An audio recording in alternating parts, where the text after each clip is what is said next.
Good evening, everyone. Thank you so much for joining us for our latest all-new edition of the Milford Informer. I am Milford TV Executive Director Tim Coet, and I'm so excited to be coming to you here from our newly refreshed Studio B space. We first opened Studio B back in 2018, and we're so excited now to give it a whole new look and feel in here to make it more versatile than ever. Let's share some official images for you as we've just recently completed this refresh, and we now sport two completely unique looks here in Studio B to provide versatility for what any community member might want if they wish to come in here and create their own content. So whether you're looking to create a new podcast, a new interview-based show, whatever you might be looking for, we can provide it here in this new Studio B space. So we're so excited to now offer this to the community. So if you'd like to learn more about how you can become a member and you can utilize this space, get in touch with our Member Services Coordinator, Dominique, to learn more. Let's move on now to our one major top story of this week, and that involves the Milford Public Schools and the future of the superintendent position here in Milford. The news has been circulating for the last couple of weeks that after a tremendous tenure as superintendent, Dr. Kevin McIntyre has made the decision to retire. And so before we move on to who may replace Dr. McIntyre as superintendent, we invited Dr. McIntyre here into our Studio B to have an extended sit-down to allow Dr. McIntyre to reflect on his tenure here as the superintendent of the Milford Public Schools and to look ahead at what the future may have in store here in Milford and the future of public education overall. A fascinating conversation. Let's share that with you right now. Well, this week on the Milford Informer, we have a very special guest joining us. He is the superintendent of the Milford Public Schools. He's been a tremendous friend to us here at Milford TV over the years. Dr. Kevin McIntyre joins us. Kevin, thank you so much for being here. Welcome. Thanks for having me. Always a pleasure. I know you're usually accustomed to being in the host seat when you're here in our studio, so I promise I won't threaten you with any sort of singing segments or anything like I know you've been at times known to do to your guests. I welcome all of that.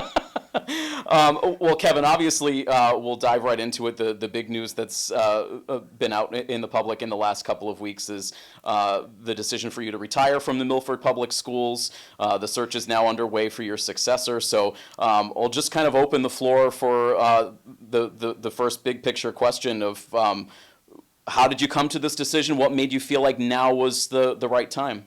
So I don't think it was any one thing. I've been, at the end of my tenure, I'll have been a building or district administrator for 20 years, which is a pretty long time. And, I kind of looked at like where my family was, where I was, both personally and professionally, and it just made sense, to make this move now and to kind of make that change. I want to keep it focused for the most part on Milford, but I noticed in reading the press release that came out from the schools and learning a little bit more about your background that you've had experience in a lot of different places around the country over the course of your career, from California to Louisiana, Pennsylvania, before coming here to Milford. How did that, you really ran the spectrum of experiencing, I'm sure, a lot of different areas of education in this country. How did that shape your sort of style, your career as a school administrator? So a lot of people don't know this, but I went into teaching initially with no intention of having a career in education. I did a program called Teach for America, and I started my teaching in South Central Los Angeles, and then I was in rural Louisiana with the goal of going to law school. And I was actually within 24 hours of going to law school when I kind of changed direction and said, I've really enjoyed what I've been doing, and I wanted to make maybe a bigger impact.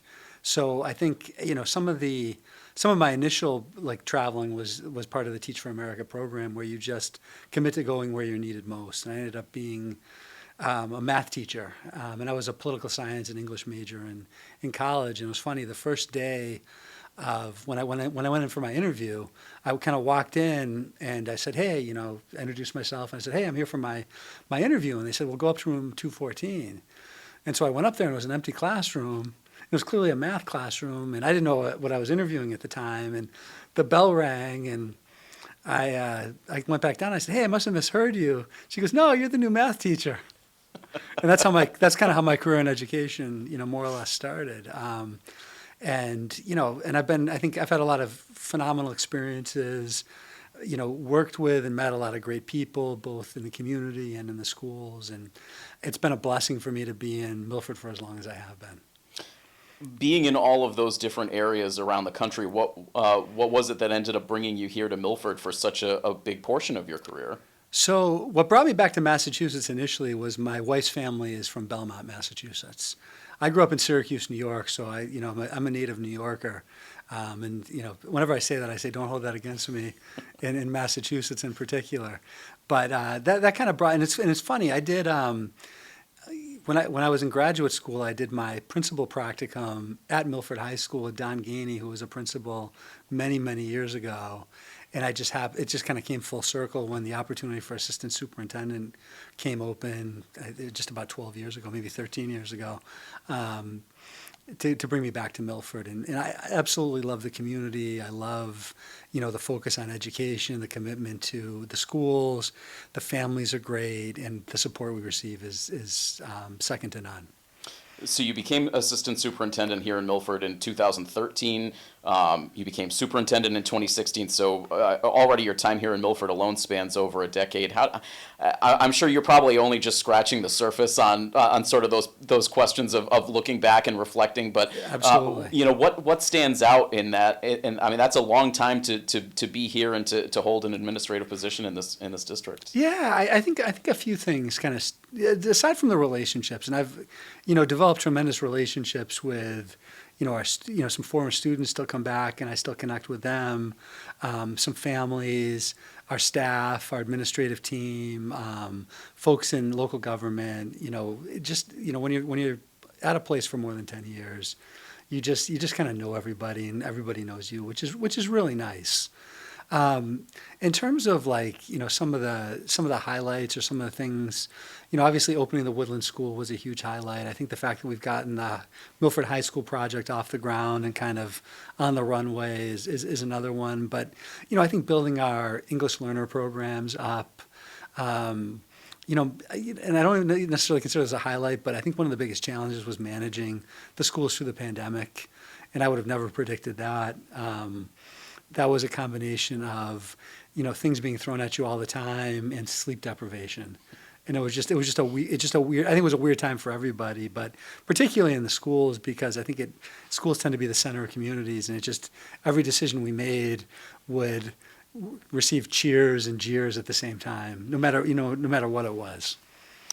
You mentioned relationships, and I obviously think back a longer way now than I care to admit, but to my time as a student, and I always think about the superintendent as almost being that man behind the curtain, and I've experienced some other districts. I have a lot of family members who are teachers as well, and a lot of times the superintendent is sort of maybe removed from the day to day, is not so ever present, and I feel like that was never your style. I've seen so much over the years of all of the events that we've covered. You're always there supporting the students. You seem to have a genuine relationship with a lot of the staff and a lot of the personnel throughout the district.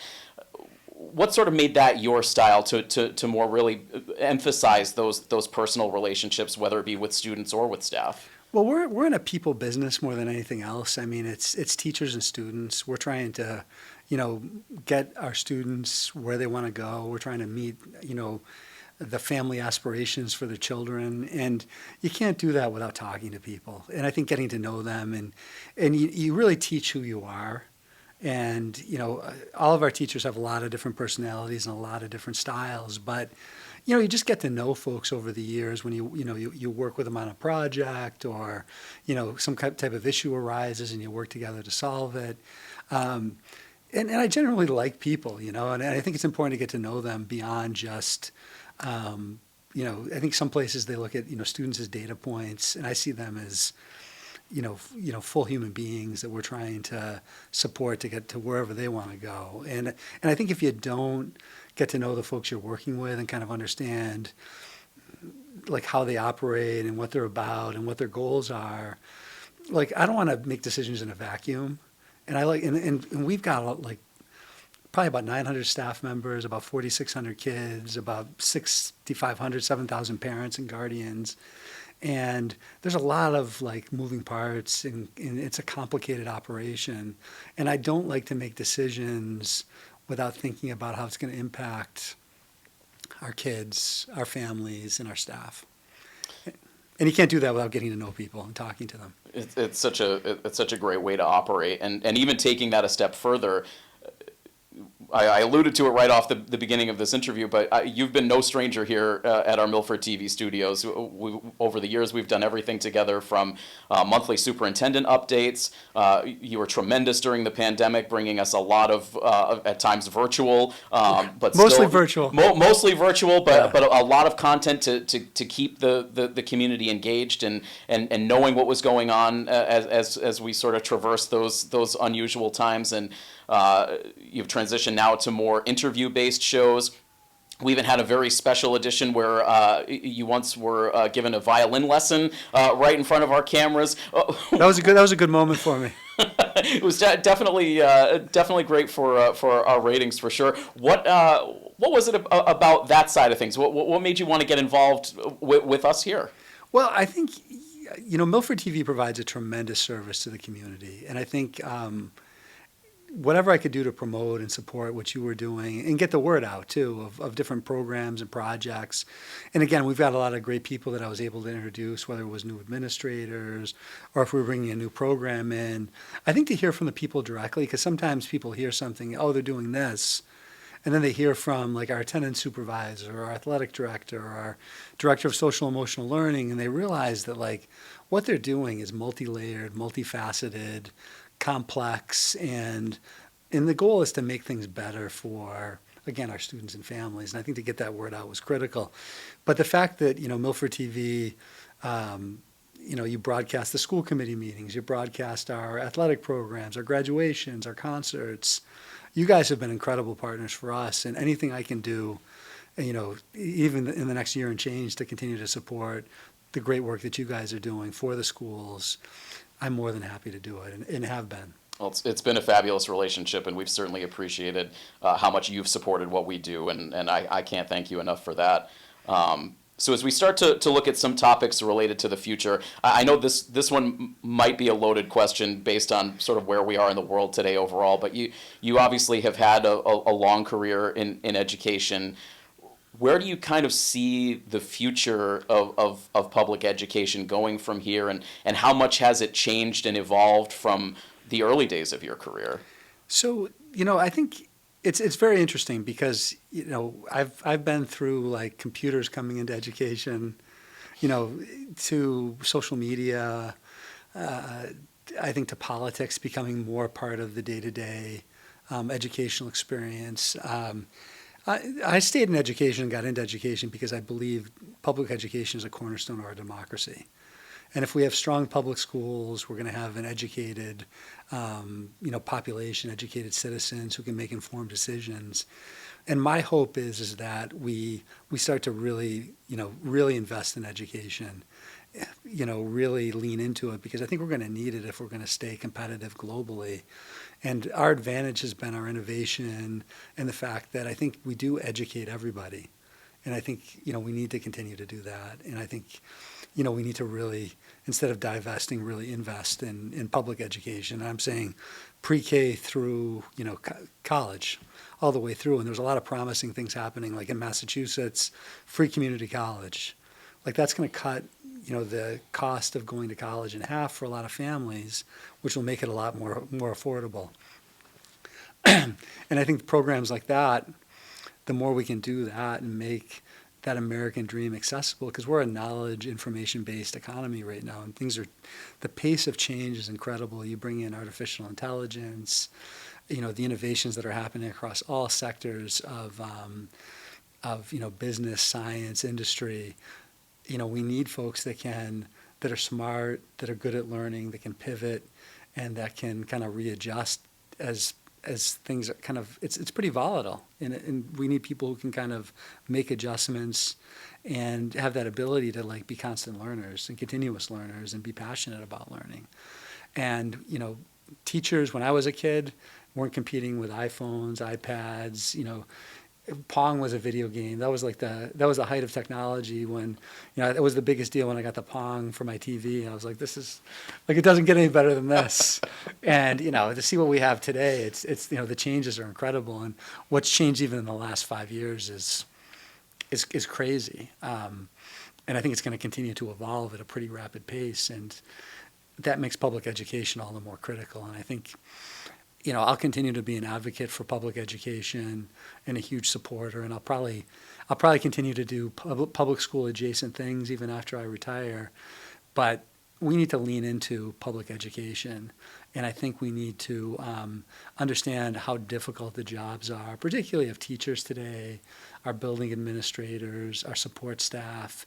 I don't think it's ever been a harder job because it's just so much more visible now than it was, 20 or 30 years ago or 40 years ago. It's every position's a public position now. And I don't think we give enough credit to the folks that do the jobs and give the weight of how challenging the job is. Somebody once said that a teacher makes more than, I think it's 5,000 non-trivial decisions a day. Think about that. And there's not many jobs where you do that. There's some jobs where you do that and more, but almost every decision a teacher makes impacts another human being, sometimes in a very fundamental way. What's your assessment of the outlook moving forward here, specifically in the Milford School District? I think the outlook's very positive. We've got a lot of great people in place. I think we're lucky from that perspective. We're starting a dual language program next year in kindergarten where we're going to have kind of an English and Spanish program that's going to run all the way through sixth grade. And then students will jump into our kind of native world language programs once they get to the middle school and the high school. We have our athletic programs continue to grow, our extracurriculars continue to grow. I think, we're doing more with early college and supporting first-generation college students. So I think there's a lot of really great things happening. And I think every year you look at where are some of our graduates going. And even when we have a higher percentage of students going into the workforce than we ever had, which is a national trend, we're still seeing, Duke, Harvard, NESCAC schools, Ivy Leagues, top-level state colleges and universities. So our students are going to the best colleges and universities in the country. They're getting accepted there, which means that any kid can go anywhere from Milford.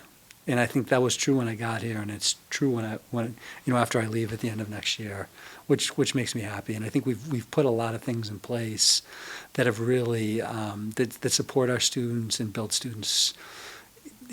Build them up for success in the future, I guess is the best way to put it. Absolutely. So you will officially step down as superintendent at the close of this school year. Correct. But you have agreed to stay on as sort of a mentor, advisor to who will eventually be chosen as your successor moving forward. What was sort of the decision going into staying on in that role, and do you have sort of an idea of what that will look like for you in that capacity moving forward? Yeah, I think one thing we do terribly in education is leadership transition planning. And, and I'm just as guilty as anybody else. A principal leaves or retires, we hire a new principal. It usually takes a year and a half for, the person to get up to speed and really figure out the culture, the everything that's going on. And one of the reasons why I wanted to do this is it allows me to support that person in their first year. And your first year as superintendent is like drinking from a fire hose, because you're trying to figure everything out. And even if you know the community, know the district, it's just such a different job. And if you're coming from somewhere else, the learning curve is huge. And my goal will be to support that person, support a lot of the district initiatives, almost serve in like an acting assistant superintendent role, and then support for the superintendent. And so it seems like the process is going to move forward pretty quickly, according to the press release that came out last week. The application deadline is March 18th, which is this week. Will you have any role in that hiring process? I am going to provide feedback and consultation and answer any questions the school committee asks. It's ultimately the school committee's decision in terms of who they appoint as the next superintendent, but I'm happy to answer any questions, provide feedback, both with the process and with potential candidates. Great. So we'll obviously see how that process goes moving forward. So as we kind of bring things to a close here, I know you mentioned a little earlier that you may continue to do some public education adjacent things afterwards. Have you given much thought to what else might happen once your mentorship of the future superintendent is complete? What might come next? So I think I'm going to do a little traveling, probably not near schools. But, I could see myself, working in higher education, doing some consulting for public schools, doing some work related to public education, and maybe doing something completely different. I have a lot of interests that are outside of the realm of public education that I wouldn't mind pursuing. I will definitely be doing something, because I think to go from a 24/7, 365 type job to nothing will be very difficult. But I think I'll do something. I'll do a few things. Ideally, I'll do, maybe a number of part-time things or project-based type things for a year or two, and then maybe figure something else out after that. But I'm still trying to figure out what I want to do when I grow up, and we'll try to figure that out in the next year and a half, hopefully. Well, I will certainly look forward to continuing to work with you as you finish out your tenure here in Milford, Kevin. But again, just to reiterate it once again, you've been a tremendous supporter to us here at Milford TV. You've been a tremendous asset to not only the Milford School District, but this entire community. And I know that you'll be missed as you move on. But we really do wish you the best of luck. We thank you so much for sitting down and reflecting on things with us here today. And again, we look forward to continuing to work with you in these weeks and months ahead. But thank you so much for joining us. We really appreciate it. And I appreciate it too. Thank you very much for having me. So once again, we want to issue a sincere thank you to Dr. McIntyre for his great partnership with us here at Milford TV over the years. He has devoted all kinds of time to hosting programs here at Milford TV, sharing important information about what's going on within the Milford Public Schools, interviewing staff members, faculty members, teachers in the Milford District, bringing them here to our studios. And so we're so grateful to that tremendous partnership with Dr. McIntyre over the years, and we really wish him well moving forward as he transitions to the next phase of his career. And so now the focus shifts to what does the future hold for the superintendent position here in Milford, and there was a development on that story as the week went on. The deadline to submit applications for the superintendent position passed on March 18th. The school committee met on Thursday of this week to discuss the future of the position, first in executive session, and then ultimately they made some comments in open session. Let's share just a few of those comments with you here now. Next up, we have an update on the superintendent search. So we're going further than this. About 2 weeks ago, we opened up the position and accepted applications. That window closed on the 18th. We had a good amount of applicants come in, and this evening we started the night with reviewing the applicants to determine who was believed to be fitting of the qualifications and the needs of our district.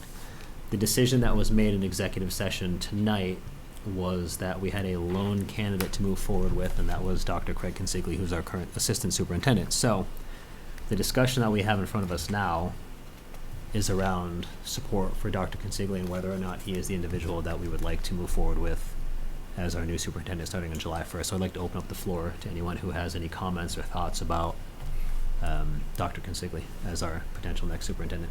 Certainly, Craig has been a member of our district for over 25 years. Starting off as a school teacher, then as a principal at multiple schools, and then most recently, and for a duration of many years, as the assistant superintendent. So, I think looking at some of the other candidates, yes, there were individuals that were qualified for the job, but I think that Craig Consigli was hands down the most qualified and the person that knows our school. And when you start considering the fact that we do have the school building project coming up, and Craig has also handled many new initiatives as far as the math program and the English program that we hope to move forward. So again, I feel like in my book, Craig is our guy. Yeah, thank you. So, yeah, we know we have Craig Consigli. He's been working for the school for roughly 27 years. To me, that's almost been like a 27-year job interview for this position. He served in multiple capacities. He's excelled at all of them. He knows the needs of the district. He knows the needs of the students. He knows the needs and the support needed for the teachers. And equally important, all of the colleagues that he'll have, they know him very well too, and they clearly have an outstanding working relationship. So, to me, this was the logical progression for our district. When you think about sort of commitment to Milford and our students and our staff and our families, you'd be hard pressed to find anyone that could exceed sort of the commitment that Dr. Consigli has shown us for the last 20 plus years. So I think, having the chance to have reviewed resumes, Robin, I certainly supported kind of us navigating that process. I think it was worthwhile, but I think to bring other people in would actually be a waste of time at this point, because I think our bar is so high that it would just be unfair to take time out of individuals when we have someone who's so qualified. So excited to move forward. It was also really touching. I think we all have know the references that were provided, and I think it just adds additional validation in terms of substantiating. I know my own opinion, but it's great to see that be validated by so many. So. I'll motion to offer the position of Superintendent of Milford Public Schools to Dr. Craig Consigli pending successful contract negotiations. Okay. Motion by John. Second. Second by Megan. Any more discussion? None. I see none. All right. All in favor? It's unanimous. Thank you.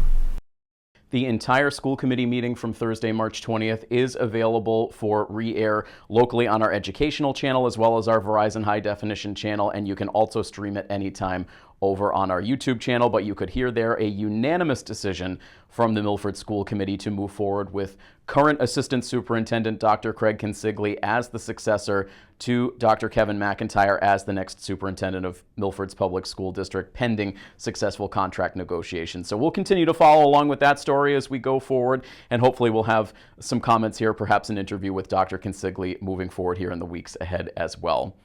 So as we start to wind things down on this week's edition of the Milford Informer, of course, typically at this time of year, election season would be in full swing, as we're just a couple of weeks away from Milford's local election date. However, a little bit of an unusual election season this year, as there were no contested races on this year's 2025 ballot, with the lone exception of the town constable position. All of the key positions, select board, school committee, planning board, and others, all going uncontested on this year's ballot. So as a result, we've scaled back our coverage of the election this year, so there will be no Citizens for Milford sponsored candidate forum.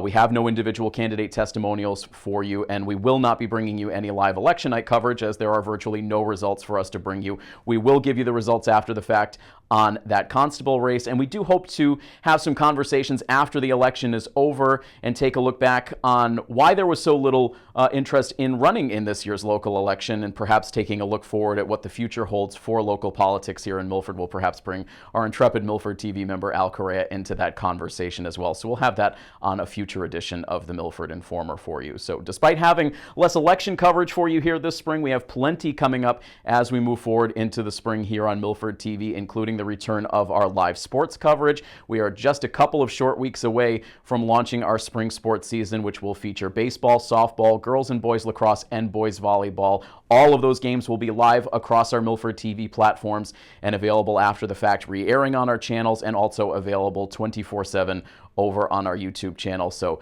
excited to bring that sports coverage to you. And of course, we'll have a lot more as we get deeper into the spring with Claflin GMCC and a lot of our senior coverage at the end of the Milford High School school year as well. So plenty coming up in the spring, and we're happy to have it for you here on Milford TV. But that's going to wrap things up for this week's edition. We thank you as always for tuning in. And from all of us here at Milford TV, this is Tim Coet saying have a great week. So long, everybody.